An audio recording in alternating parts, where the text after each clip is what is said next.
नमस्कार, सर्वांचं स्वागत आहे आपल्या यूट्यूब चॅनलवर। तर बघा, जे काही महाराष्ट्राचे जे काही गृहराज्यमंत्री आहेत योगेश कदम, तर यांनी आज पुणे पोलीस आयुक्तालय येथे एक महत्त्वाची बैठक घेतली। त्या आयुक्तालयामध्ये पोलीस अधिकाऱ्यांची बैठक घेतल्यानंतरनी योगेश कदम यांनी माध्यमांशी संवाद साधताना त्यांनी एक महत्त्वाचं जी काही पोलीस भरती आहे, आगामी जी काही पोलीस भरती आहे मोठ्या प्रमाणात होण्याची दाट शक्यता आहे।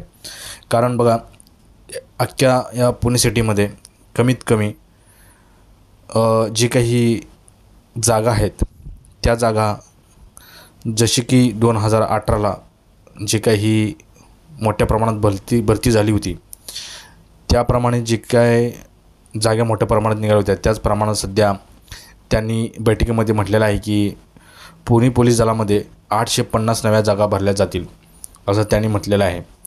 तर ही एक खूप मोठी आनंदाची बातमी म्हणावं लागेल। कारण आता सध्या जे काही वेगवेगळ्या प्रकारे गुन्हेगारीचं प्रकरण आहे, ते सायबर गुन्हे असू द्या किंवा इतर गुन्हे असू द्या, मोठ्या प्रमाणात वाढत आहेत। त्या कारणामुळे सध्या जे काही आगामी जी काही येणारी पोलीस भरती आहे ती लवकरच जाहीर होऊ शकते। कारण तुम्ही बघितलं असेल, जे काही योगेश कदम आहेत त्यांनीसुद्धा या पोलीस भरतीबाबत मोठी भाष्य केलेलं आहे। तर पुणे पोलीस दलामध्ये आता जी काही पोलीस भरती, आगामी पोलीस भरती होऊ शकते, ती पुणे जिल्ह्यामध्ये टोटल पोलीस कॉन्स्टेबलचे असे 850 जागा हे निघणार आहेत।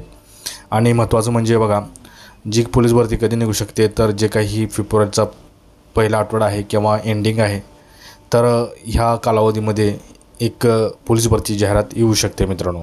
तर इतकीच आज पोलीस भरती रिलेटेड अपडेट होती। व्हिडिओ आवडल्यास नक्कीच लाईक, कमेंट आणि शेअर करायला मात्र विसरू नका। जय हिंद।